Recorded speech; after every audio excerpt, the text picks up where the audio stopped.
Hi, I'm reading Beyond the Echo Cavern by BreAnna Teschendorf, read by Kim Droptiny, Chapter 12, The Truth Comes Out. Annika spoke next, her voice rising in pitch with every statement. So, let me get this straight. Somewhere in this cave, there are children trapped in a crystal by a person with a large eye named Gondel? Yes, that's a very simple way to put it, said Rivers, nodding. But I cannot say more about it tonight. This was from Hoon. We must ask him about it before we do anything else. But we have to help those kids, said Charlie urgently, deciding to emphasize the importance of lost children above the treasure. No, said Rivers firmly. We don't go into the darkness of the cave. We never have. But they are children just like you, said Charlie, his heart beating faster now. Some real conviction about the safety of the kids began to rise within him as an opposite pole to River's seemingly neutral attitude. They are not just like me, said Rivers. His eyes flashed with some feeling other than patience for the first time. They aren't adopted. They aren't royalty. Neither am I, yelled Charlie, now very angry. Yeah, said Annika. We fought against those snakes to save Charlie.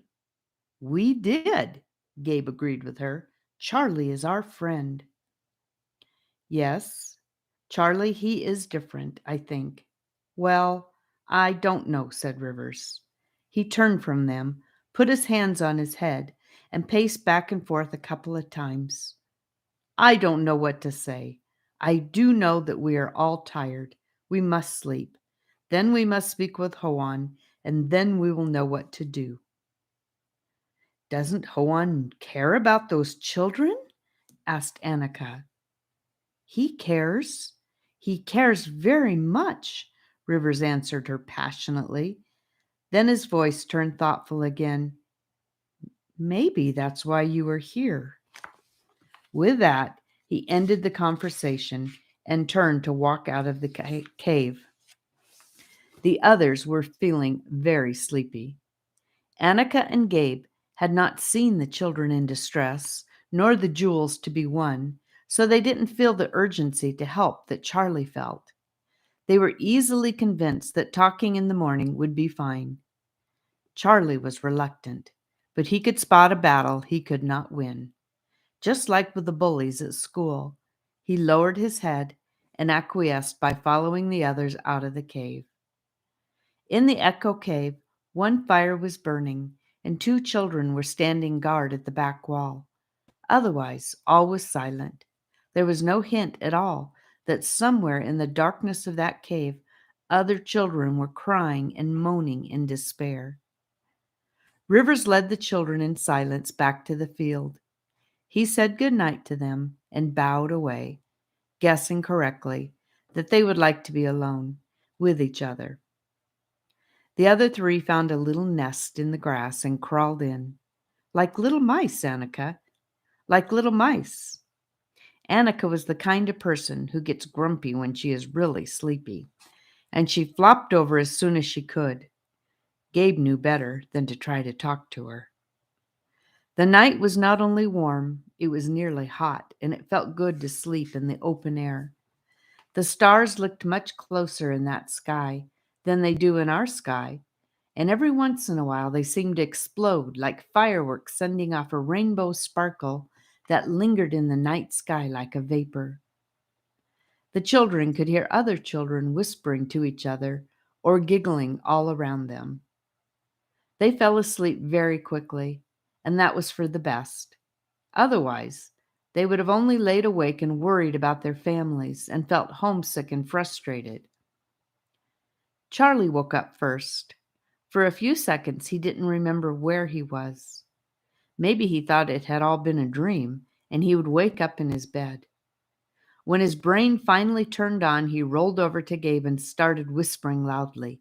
Gabe! Gabriel! Wake up, Gabe! The sun is up! When Gabe didn't respond, Charlie poked him. Hey!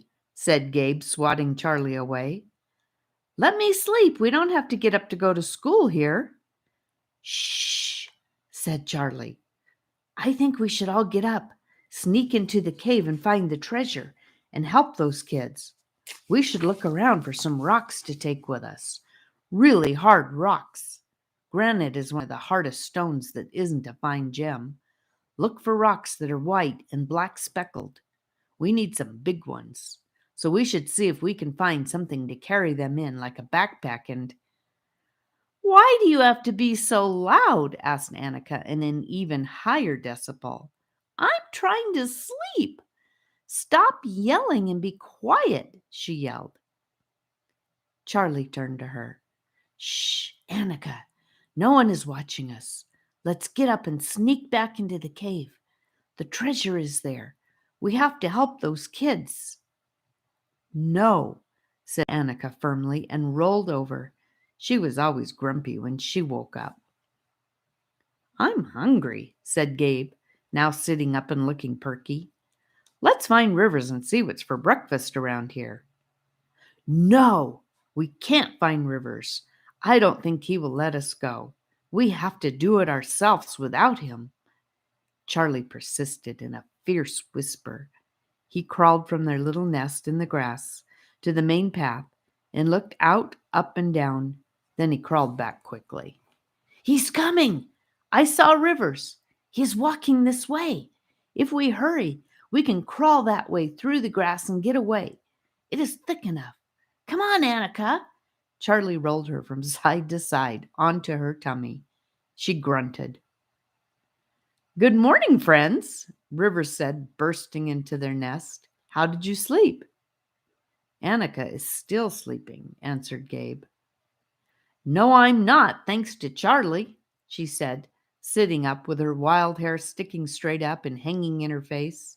Her eyes were still closed. We slept fine, answered Charlie as he jumped up to face Rivers. The grass is so snuggly, said Gabe, still on the ground, wiggling around on it. What do you eat for breakfast around here? Good question, Gabe, said Rivers, smiling at him. I came to get you for breakfast, if you are ready, that is, he said, glancing at Annika, who was still sitting there with her eyes closed. You came to get us for breakfast?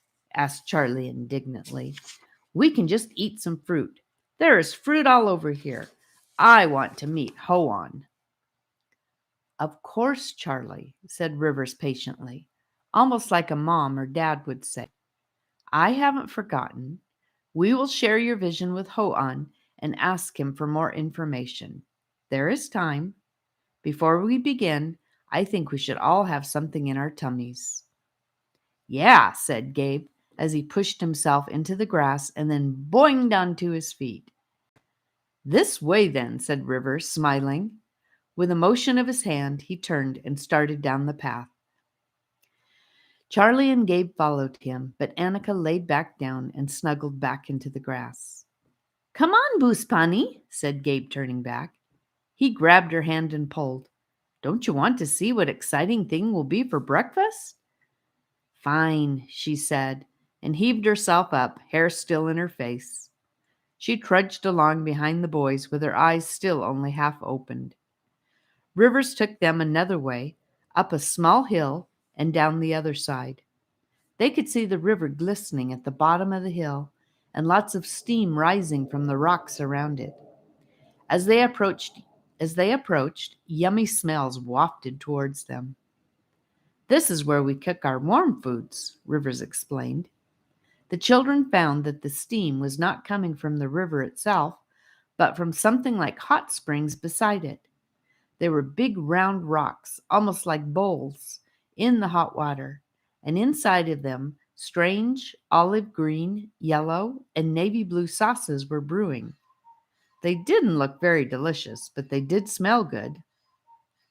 Just grab a leaf, Rivers explained, gesturing towards a bush nearby with large tan leaves that were very dry and had the texture of a cracker, but without any crumbs or crumbling.